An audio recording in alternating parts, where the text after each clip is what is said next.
Well, hi everyone, and greetings from Northern Michigan. This is Bob the Science Guy. We've got a beautiful night for observing tonight. We're going to spend the next hour or so looking at satellites and various objects in the sky. Right now, what you see on the stream is M45, or also known as the Pleiades or Subaru. These are the seven sisters, and what I'm doing right now is just tuning up my guiding, and then we're going to go over and start using something called Sky Tracker to actually track and observe satellites directly in orbit, which is kind of cool because you can see something the size of a Subaru, just a small car, 40,000 kilometers away. How's the audio coming through? I just want to get a little feedback while I finish setting up here.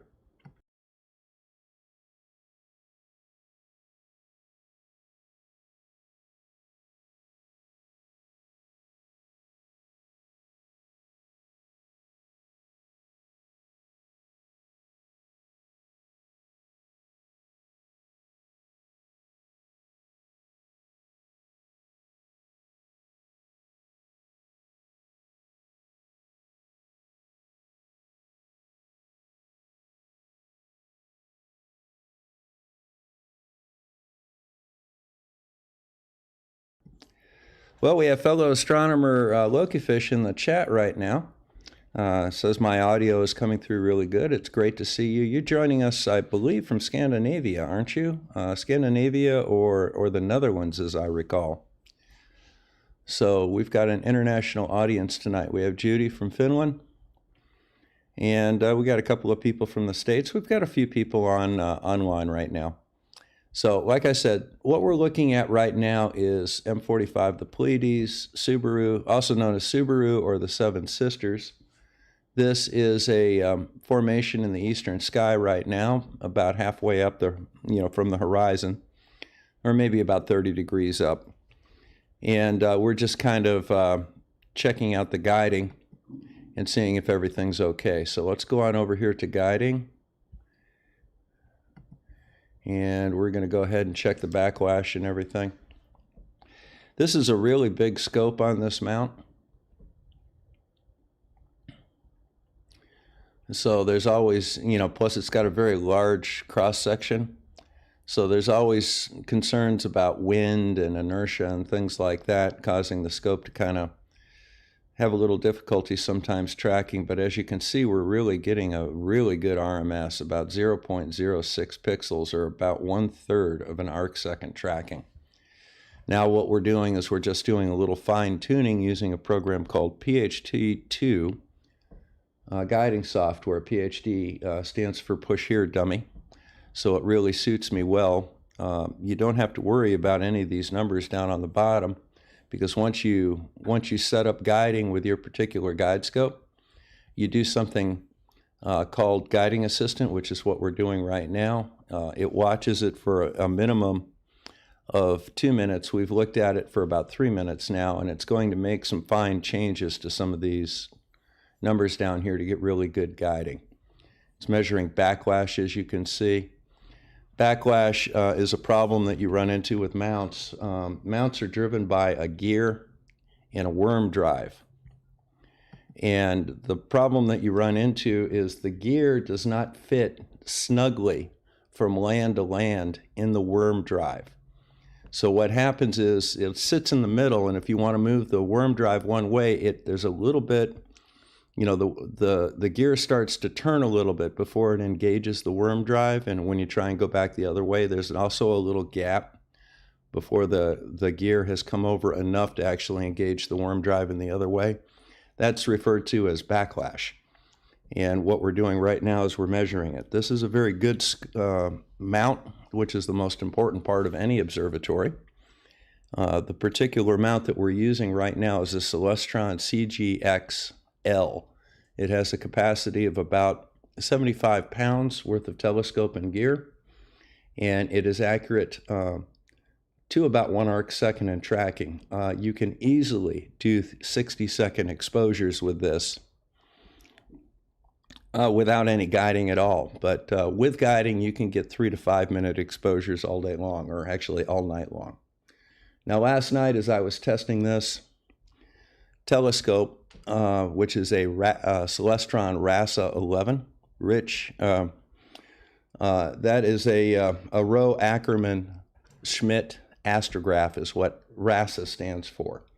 It is a telescope that you can't use visually. It's designed specifically and only for astrophotography.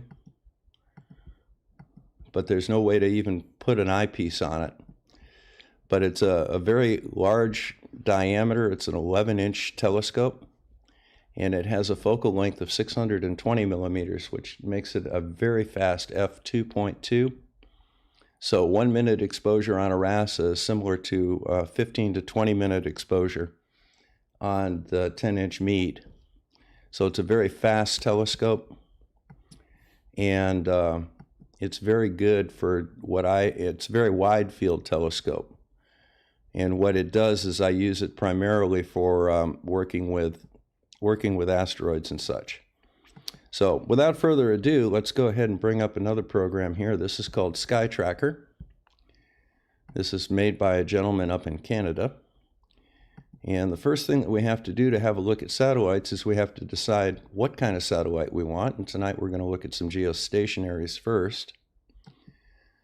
We're going to download the current orbital elements for the geostationary satellites. And then we're going to have a look at a geostationary satellite called Amazonas 12. Before we do that, we need to go ahead and stop this guiding. See, we're getting excellent guiding right now. Our total RMS is 0.13, about 3/4 of an arc second. So we've got excellent guiding tonight, but we aren't going to be using that right away. I just needed to get it ready for some work that we're doing a little bit later with asteroids and comets. Now, so here is the SkyTrack software. We're going to go down to a particular satellite called Amazonas 5.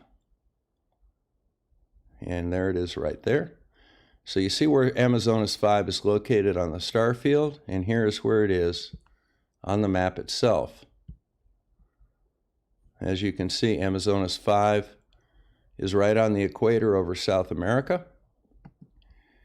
And now what we're going to do is we're going to go ahead and command the telescope mount to slew us over to where the satellite is. Now you see we're starting to move here in the back. And we'll be able to follow the red telescope as it meets up with this blue satellite. And when it meets up, that'll form a green circle around it.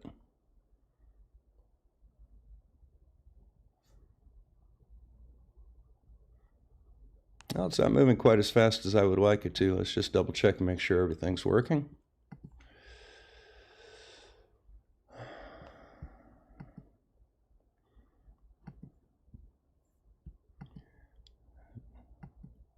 Try that command one more time.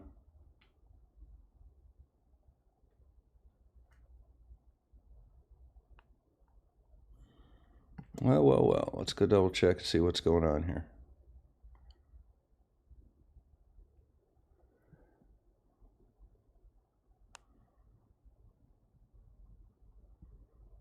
Okay.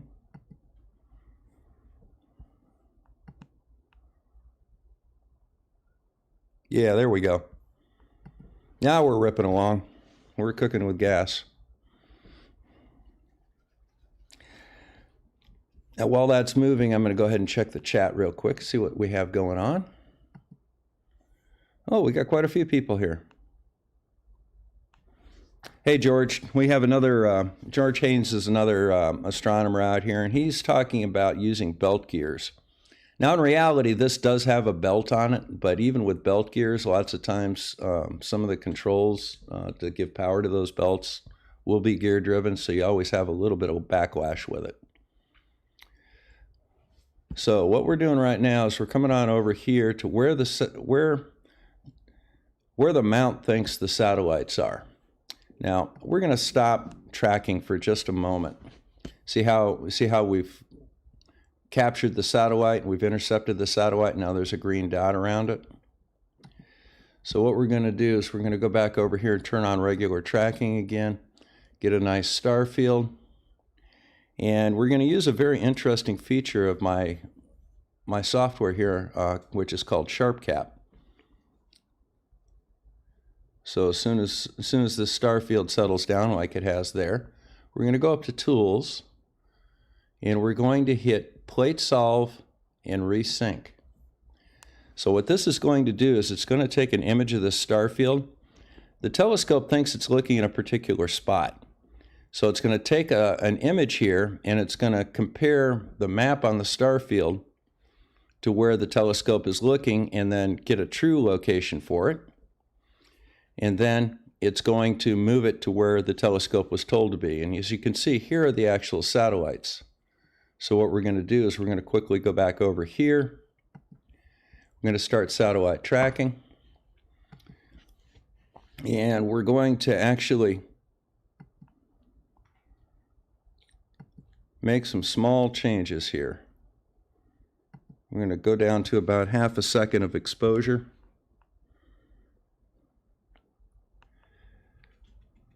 Now, actually probably about a quarter second exposure, I think, is what we're going to do. We're going to stretch the image so that we can see things a little bit better. Let's play with the gain a little bit.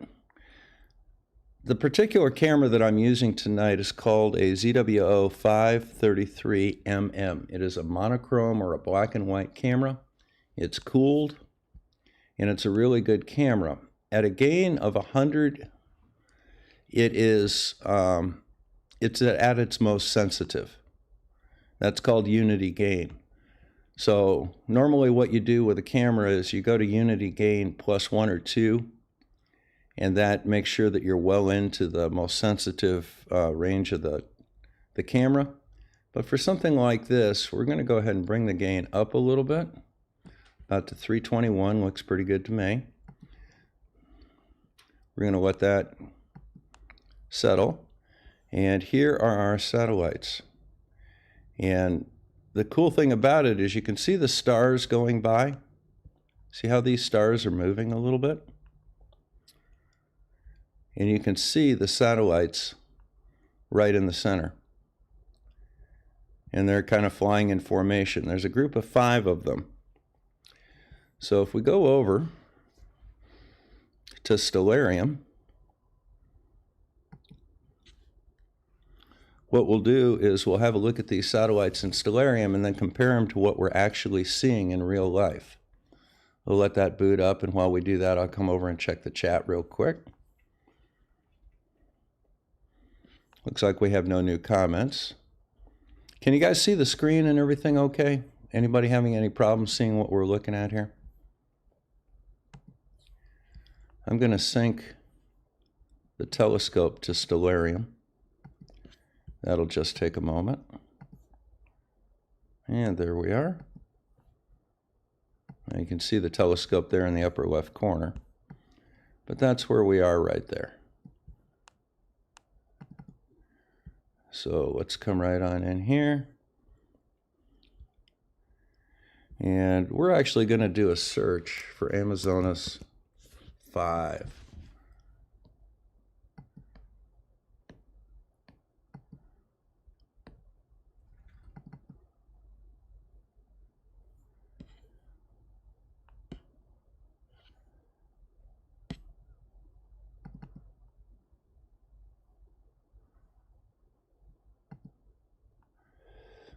I wonder why that did that.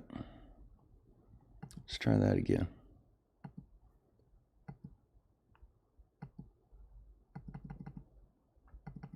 Oh, doesn't want to look at it. That's a pity.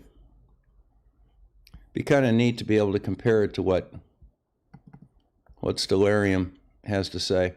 I may not have all the satellites loaded in Stellarium. That might be the problem. But in any event, we do have them right here.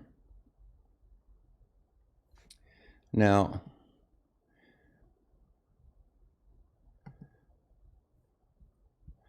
as you can see, they're pretty much just points of light. And what you do is you see the stars move, The telescope is locked on to the satellites. Now, these are geostationary satellites, so when I say locked on, it means the telescope is no longer tracking and it's not moving. It's pointing at a very specific spot in the sky because those satellites sit right over the equator and they don't move in the sky. They're always in the same location. And as the Earth rotates, as you can see, the stars rotate past, but the satellites are in the same location. Now, geosynchronous satellites are by far the easiest to find because the tracking on them is not all that tricky. We're on the moving surface of the Earth, the rotating surface of the Earth, and all we have to do is point to the same spot in the sky, and there are the geostationary satellites. Now, some people in the science denial community like to say that these are balloons. They like to call them satellites satelloons, thinking that somehow these are balloons in the upper atmosphere maintaining perfect precision and formation like this, randomly blowing in the wind. The way that you can tell that these are actually what they are claimed to be is, first of all, satellites have very, very well-known orbits. We put them in an orbit, and they have something called orbital elements that describe their orbits very precisely. Now, the orbital element consists of 6 different parameters. Now, the first 2 parameters are grouped, and they discuss how far the orbit is off of a perfect circle, in other words, how elliptical it is. And the other thing that it describes is the diameter of the orbit along the long axis. So that gives you a very precise shape for the orbit.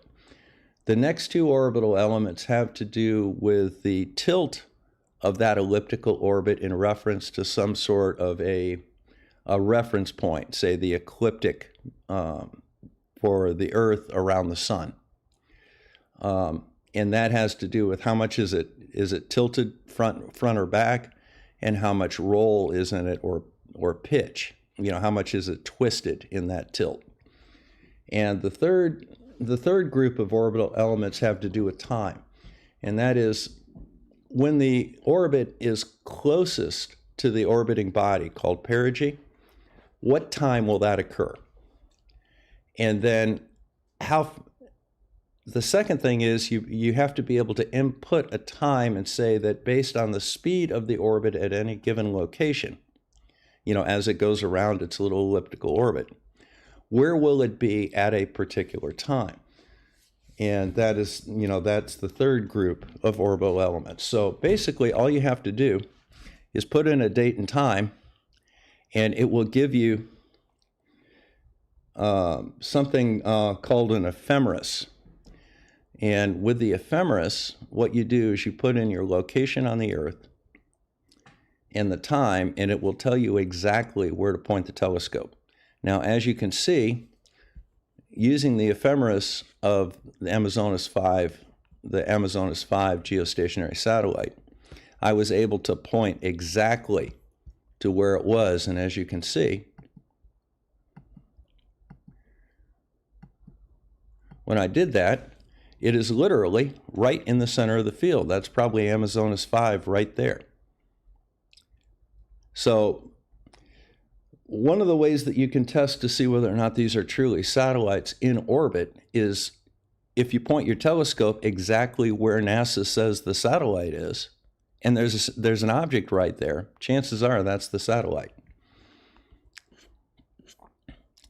Now, let's go check the chat real quick, and then we'll go on to the next one, and we'll do something a little bit more challenging. Hey, Sean, it's good to see you in here. I've been repurposing your telescope lately. I bought a really nice telescope from Sean Hawkins. A year or 2 ago? It's an 80 millimeter stellar view, and it's a very good telescope in itself as long as you have it on the right mount. It's a very clear telescope, very wide field, very nice for looking at things like satellites. But one thing that I've been doing lately is on the bigger telescopes, the 8-inch Meade with a focal length of 2650 millimeters. or the 8-inch Ritchie Crayon, which has a focal length of 1620 millimeters. Guiding on those things can be a little challenging because the guide scope should be about 1/3 to 1/4 the focal length of the telescope. And most of my guide scopes are around 250 or 350 millimeters. So I've been putting that 80 millimeter scope on some of these bigger ones because, you know, it's got 680 millimeters. And it gives me a little better guiding for some of the more powerful scopes.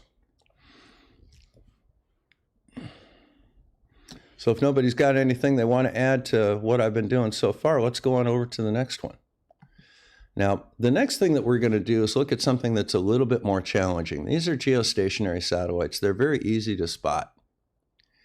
Now, your next types of satellites are those that actually move in your sky.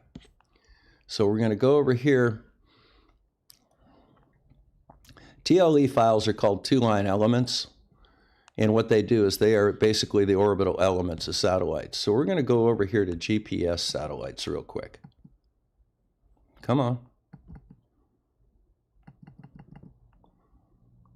Now what happened? There we go. Now you download the orbital elements every time you observe, and the reason that you do that is the satellites are in a theoretical orbit based on these orbital elements, and if there are no other factors involved, that's exactly where they're going to be. However, you have minor little changes that are made to the orbits of satellites based on forces that are acting on the satellites. Specifically, for example, would be solar wind or drag from the very high upper atmosphere. Even up 400 kilometers above the surface of the Earth, there is a little bit of atmosphere up there, and it can cause drag. Solar wind is ripping along between 400 and 800 kilometers per second, and even though the particles in solar wind really have very, very little mass to them, that still can impart a force on a satellite. So let's go ahead. We've loaded up the GPS satellites. Let's go ahead and have a look around a little bit. So here's us. Here's the satellite. And this is my zenith at my location right here. So here's the satellite. And it's located to the northeast about 25 degrees up. Let's find one. Here's one that's about 60 degrees up. This is out over far eastern Canada. Let's go ahead and have a look at that one. Let's see if we can spot that. So once again, we're a little pedantic here. We have a procedure that we follow. First, we're going to slew to where the satellite's supposed to be. We may hit it the first try, we may not. But generally what we'll do is once I get there, I'm going to stop.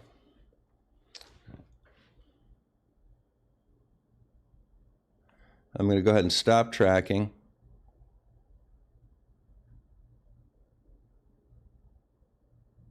I'm thinking we're in the general neighborhood right now. So I'm going to stop tracking.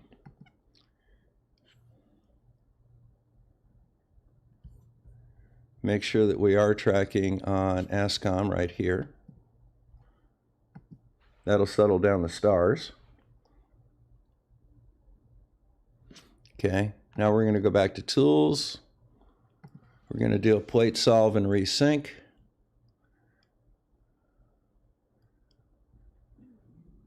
Now we have an offset on this of 0.89 degrees, so we're almost a degree off. But now it's going to shift it over to where we're supposed to be looking. And there's the satellite right there. You see it? There's the GPS satellite. But let's go ahead and start tracking it again so we can see it a little better.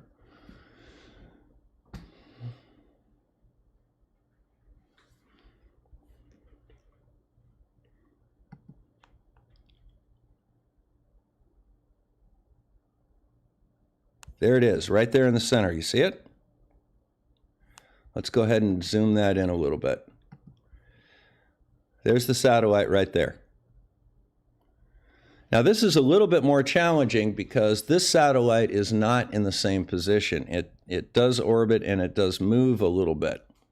So not only do we have the Earth moving, we're trying to point at a moving object. This is a little more challenging to do, and you need a pretty good mount to be able to do this. But as you can see, even a blind squirrel gets a nut sometimes, and there it is.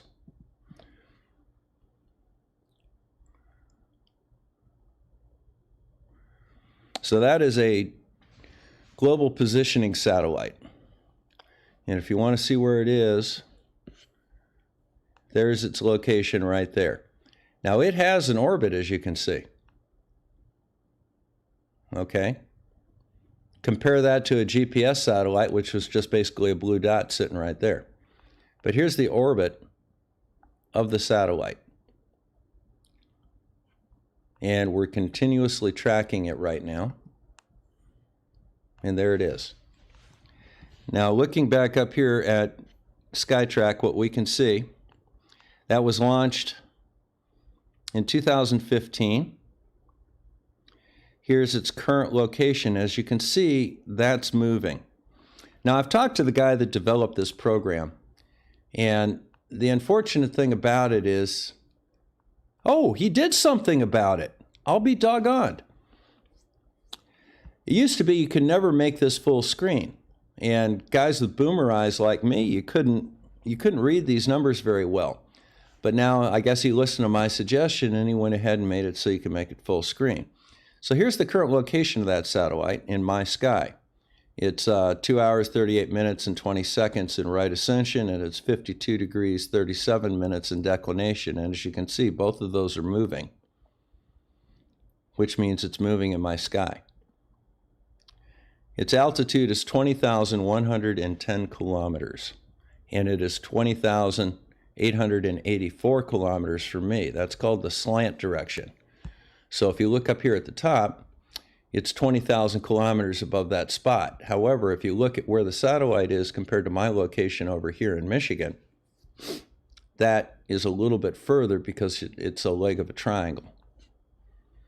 And it's descending right now, and it's still sunlit.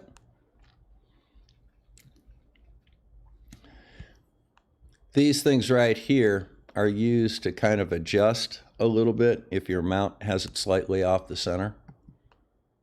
But our mount's reading perfectly. So I'm really quite pleased with what we're seeing. And we can clearly see it even on pretty significant magnification. And right there is where it is in our field. Let's bring that up about 50%. There it is right there. You see it? And as you can see, the telescope is tracking it.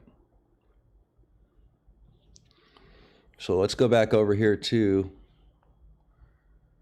chat and see what's going on out here.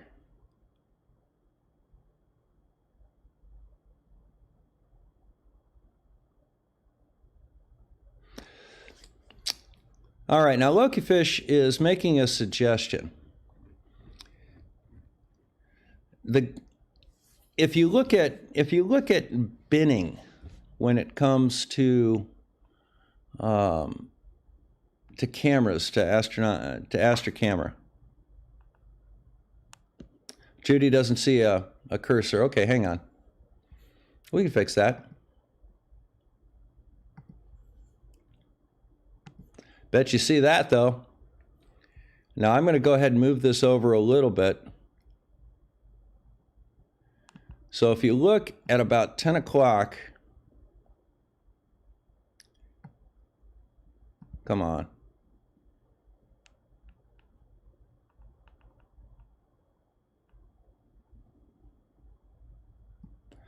So if you look at about 10 o'clock from where that red crosshairs is, if you look at about 10 o'clock, about halfway out to the first ring, you'll see the satellite right there.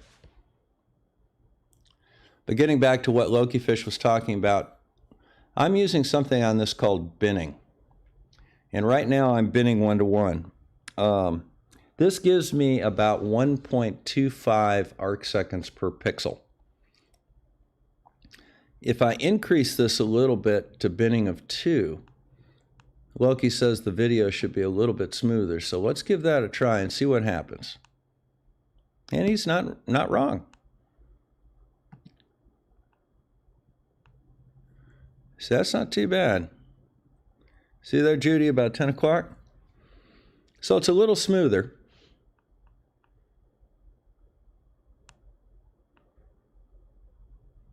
You lose a little bit of the detail, and there's a lot of noise in the picture, but it's a little smoother. But you can very clearly see that satellite now. See it right there?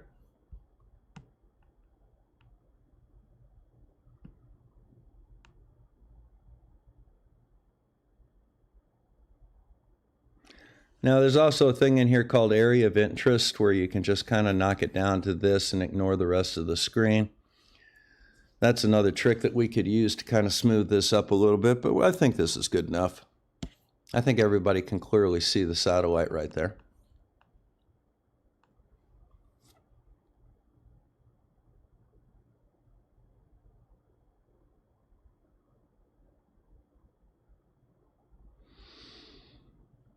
Now, the other thing that I might do here too is I may change this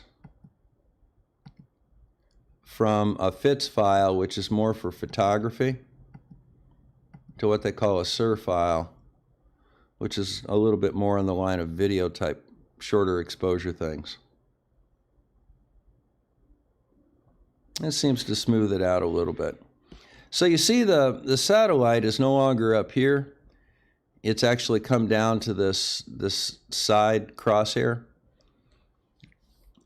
That has to do with imperfections in the tracking. And like I said, when you start dealing with a moving satellite, it gets a little more challenging. So what we're going to do here is we're going to look at the most challenging satellites, and that is those that are in low Earth orbit. So, go back up here to the TLE files.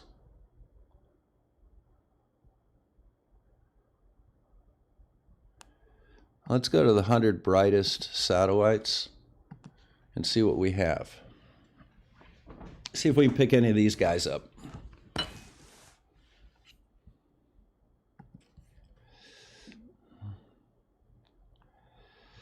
Now, here's the name of the satellite. This is the NORAD ID.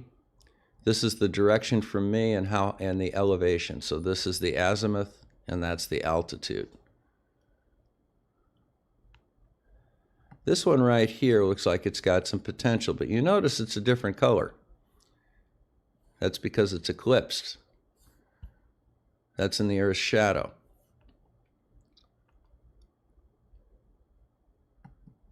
That one's eclipsed as well.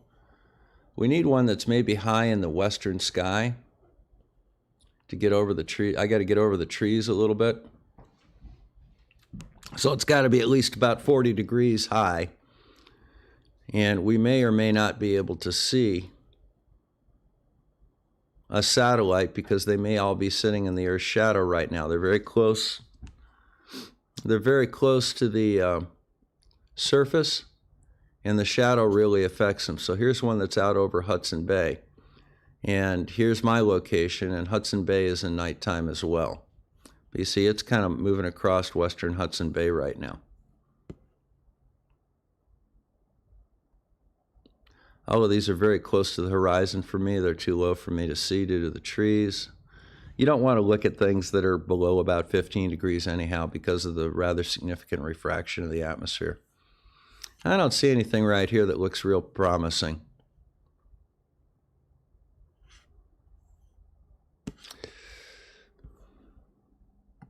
I don't think that we have any passes of the space station due tonight. We can check that real quick. I'm going to pull something up on a different computer.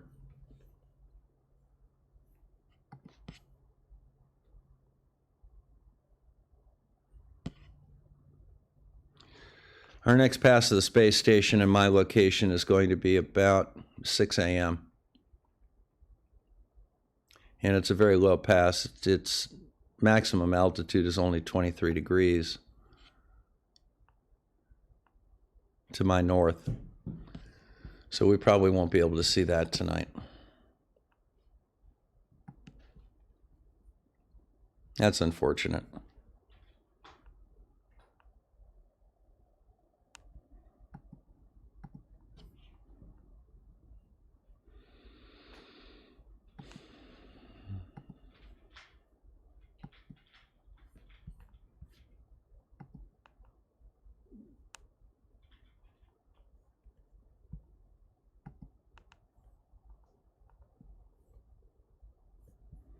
Let's see if our satellite's still in our crosshairs.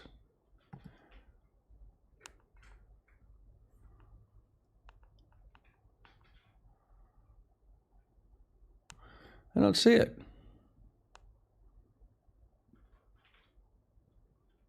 Oh well. Probably lost it when we started looking at some of the other stuff. Well, let's go ahead and have a look at this program again. Like I said, this is called SkyTrack, and it is developed by a gentleman out in Ontario who runs Heavenscape Software.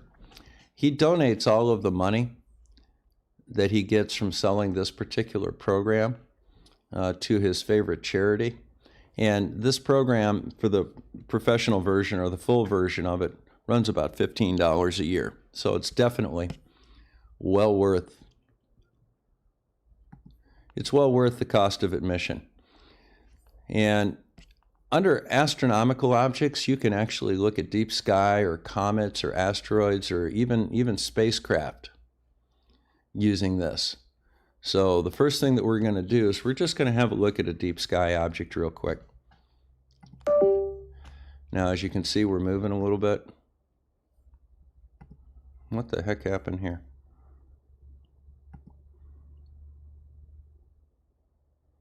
I think I lost connection with my mount real quick. Oh, maybe not. Nope, it's still working.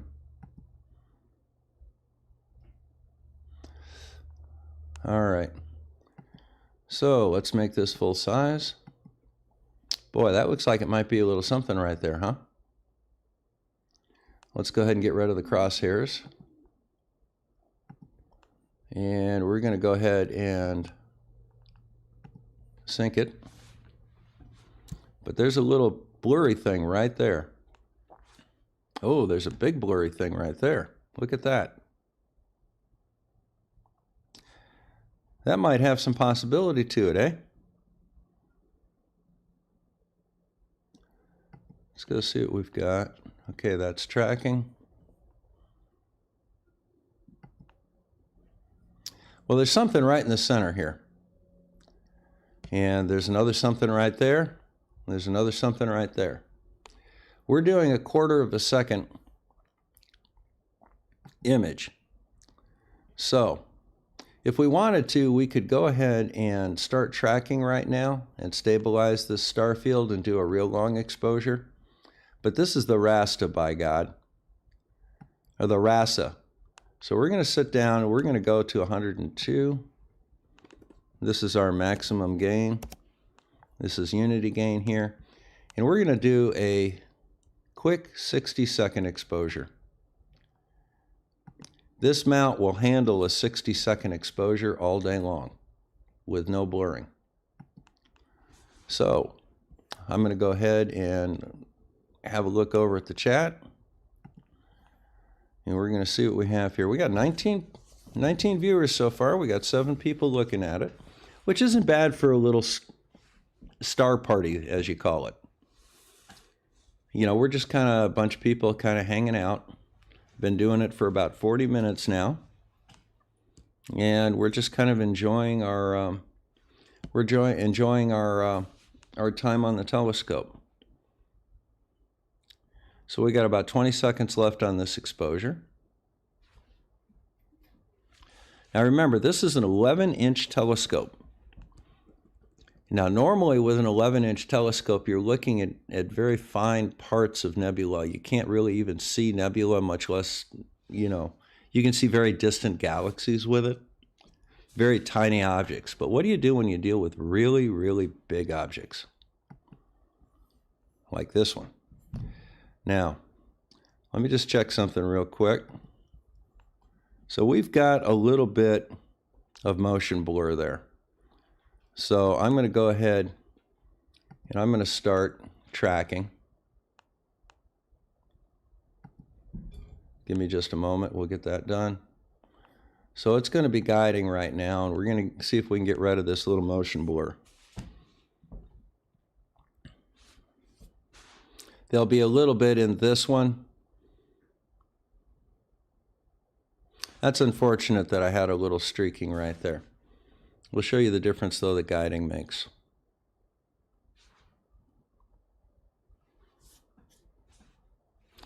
Now, when you're setting your exposure times, all right, there's a couple of things that you want to look at. This is called the histogram over on this side, this little band. You want to have a long enough exposure that the left side of this peak of data is well off of that left side of the graph. And where it trails off over here, you want it to be, you want to set your gain so that that's about halfway out. So we could probably use just a hair more gain with this. Let's bring it up to about 150. There's 149, that's close enough. Now this next image, we're going to look at these stars. You see how they're a lot less streaked? But that's only guiding for part of the frame. In our next image, we should have guiding for the whole image, and those should be nice round dots.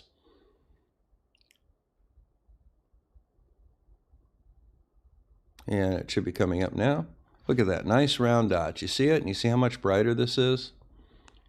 So let's go ahead and bring this down to full size. There's that. Now we're going to do what's called stretch the image, which means that instead of just having uniform gain all the way across the image, we're going to concentrate on where the data is. And we go like that. And there's the Andromeda Galaxy. This is M110 down here. Here is the Andromeda Galaxy in the middle. And at the very top, that's M32. Andromeda is also known as M31. That's not too bad of an image.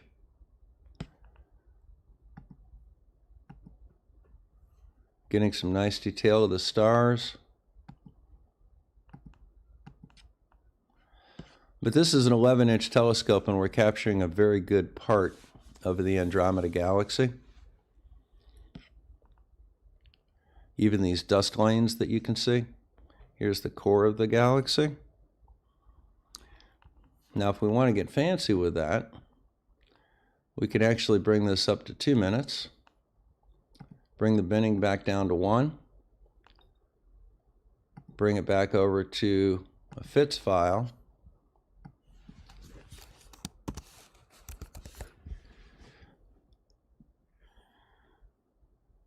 And bring our gain down to 102.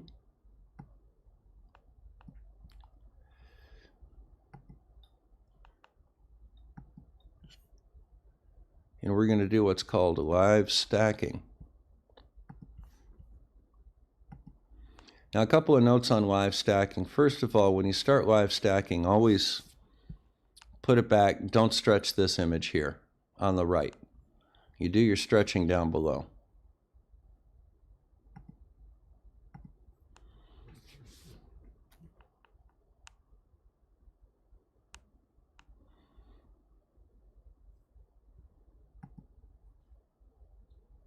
Guiding is actually, I don't like that right there, but guiding is actually in real good shape. We are getting a little, we're not as tight out in the bullseye pattern here as I would like us to be. But we're getting good guiding on the star. And our total RMS is 0.16, which is actually pretty good. So I'm quite satisfied with that.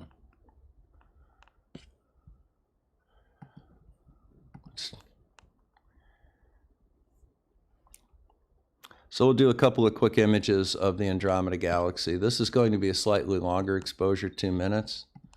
So we should be able to get a little more detail out of it.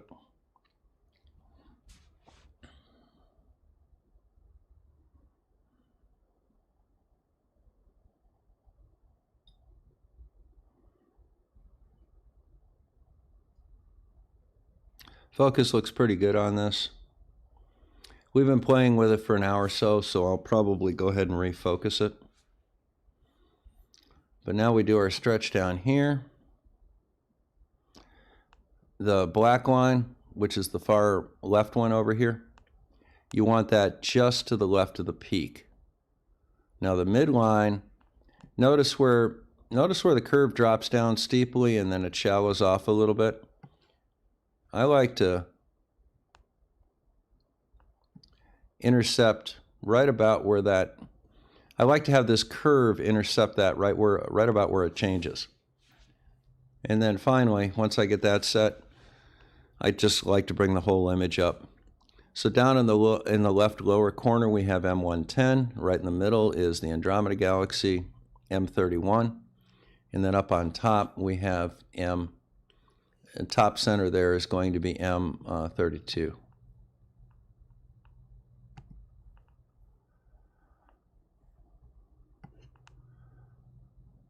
Those are looking pretty round, and the focus doesn't look horrible. There's a lot of noise in here. That's all this graininess. One of the reasons that you stack these images is to kind of get rid of some of that graininess.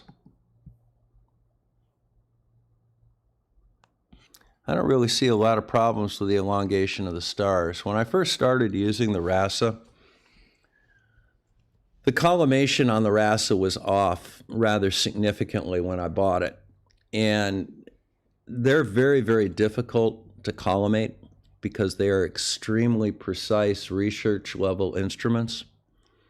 And I actually had to get some software called CCD Inspector, which wasn't cheap, but it was really good. And it enabled me last night to really fine-tune the collimation of this RASA. And as a result, I'm getting really very good images with it. The focus is real good. The field is nice and flat. I'll show you what that looks like real quick if you would like. Let's go ahead and make this a little bit smaller for a second. There we go. We're going to make that a little smaller too.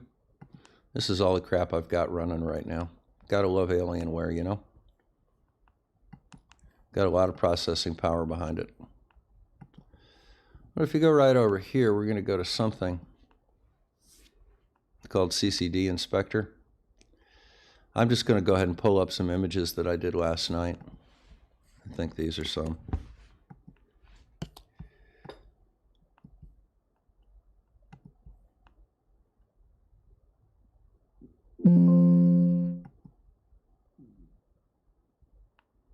Well, didn't like those.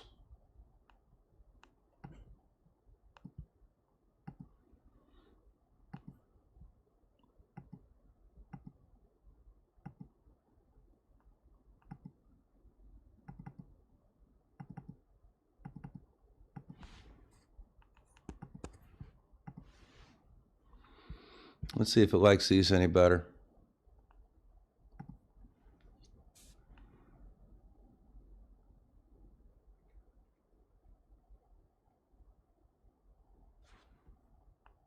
Come on.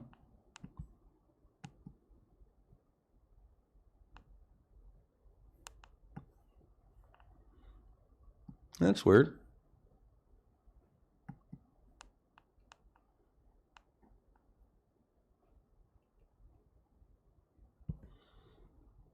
Doesn't seem to want to look at him tonight.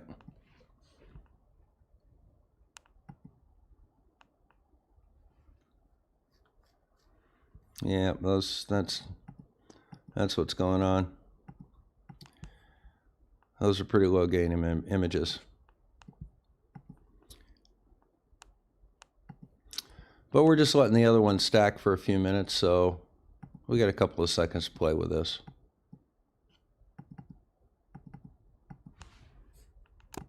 See if these work.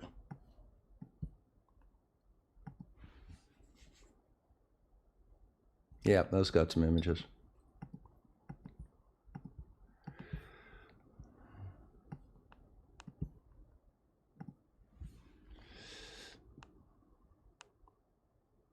All right.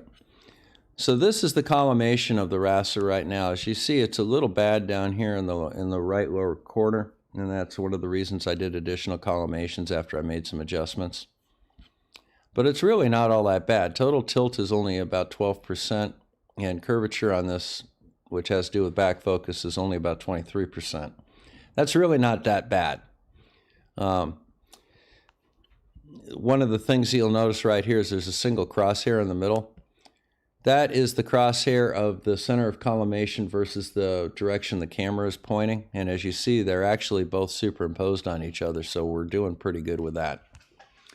So, still need a little bit of work with the collimation. That would mean that the stars would be a little oval shaped down in this right lower corner, but it's really not all that bad.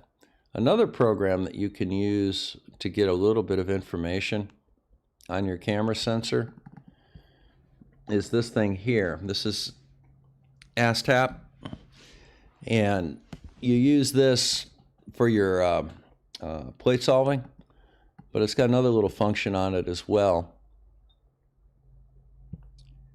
and that is that you can just take an image and load it in like that one, and then hit Tools,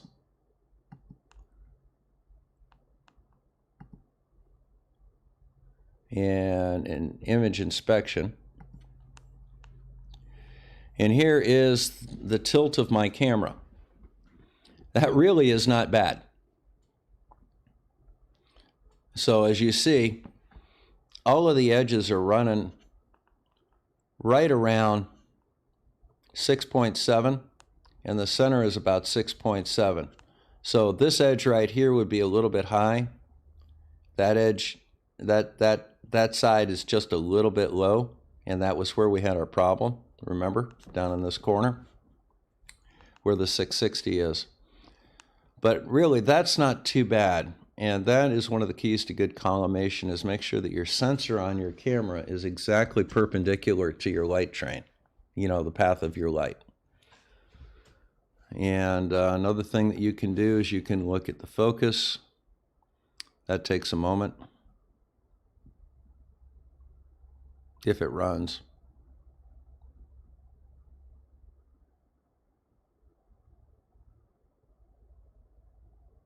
Yeah, there we go.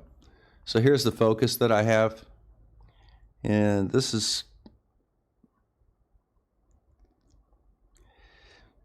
down in here, that reading right there is about a 5.2. That's about a 5.8 up in here. So you can kind of see the focus. You can also have a look at the roundness of the stars. This is part of the technical astronomy. You know, they call it EAA, Electronic Assisted Astronomy.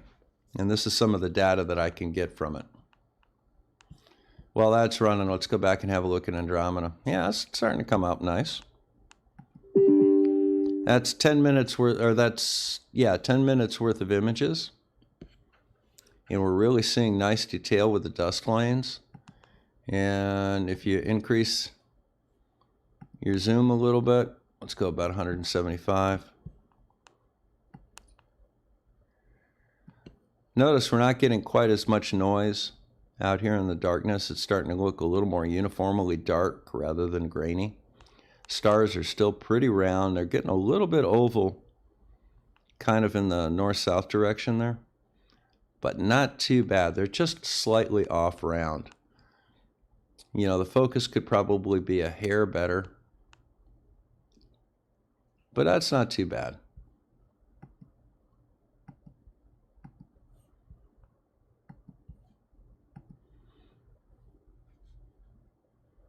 Hey IB, how you doing tonight? It's good to see you out here. Welcome. We're doing a little work with the RASO 11 right now, and that's just Andromeda. We were looking at satellites a little bit earlier. Everything's working like a charm.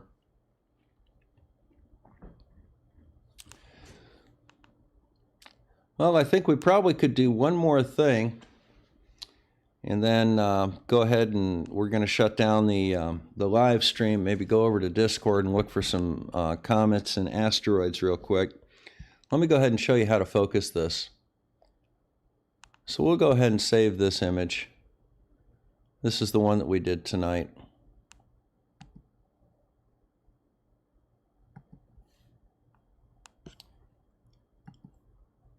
And here's our final image that we got.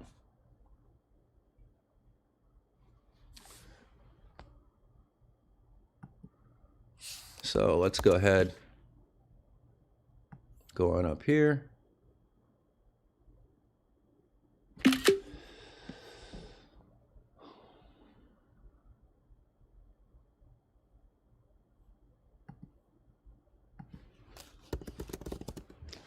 I'm going to go over to the community section here on Shamrock Banks.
And I just went ahead and put that up in the community section.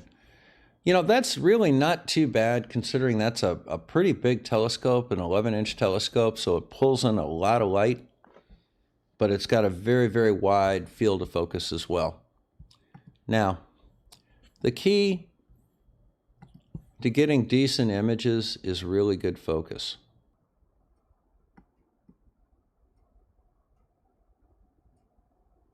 It's doing weird things right now. There's a new version of ATP out, and it looks like I'm probably going to need to get it. You see, we're getting a little better tracking right here. Well, in any event, folks, thank you very much for joining me tonight. I'm going to take a short break, and then we're going to go back over on Discord. And we're going to go back over on Discord. We're going to have a look at some comets and asteroids tonight. But I don't want to sit down. That's one of those things where you got to just sit down and take a bunch of 3-minute images. I mean, you don't even get your first data that you can look at for about half an hour, and that's not really conducive for a live stream. But we'll do it. We'll be doing that the rest of the evening over on Discord. So if you'd like to join me over there, the link to the Discord is in the description. Thank you all very much. Thank you all very much for stopping by. Let's do one last check at the one last check for the chat. Yeah. When you're dealing with ERASA, the problem that you run into is it's very, very precise. You can't really focus it well by hand. You really need a robotic focuser to do it. And even the Bahtinov masks that I use to focus normally aren't really accurate enough to get really tight focus on it. So you generally need some electronic assistance. And that's just, you know, part of doing business. I've got a good mount. I'm running this all from inside the house right now. The mount's out in the backyard on the observatory platform for Shamrock Banks. And, you know, I don't have to go out and check on it very much. The cables are such that they don't get caught. Everything was pre-tested this afternoon to make sure that everything was working well tonight. Did have a few computer glitches in the hour before the stream started. For some reason, just had some weird things going on with the laptop out there, but we were able to fix those up. So head on over to Discord. I'll see you over there. Thank you all very much for stopping by. Make sure you hit that like and subscribe if you enjoyed this. I'll be happy to do them again in the future. But just wanted to show you what we do out here and what your Patreon support and your channel memberships and such and your subscriptions to the channel actually do. You're responsible for all of this equipment, some much more so than others. That's why the observatory is named after her. or she has a plaque on it. But I do get a lot of support from my members and the viewers out there. So if anybody else wants to toss in a PayPal or become a Patreon member of the channel, we've got more good things coming. So this is Bob the Science Guy signing out from Northern Michigan. We'll see y'all later.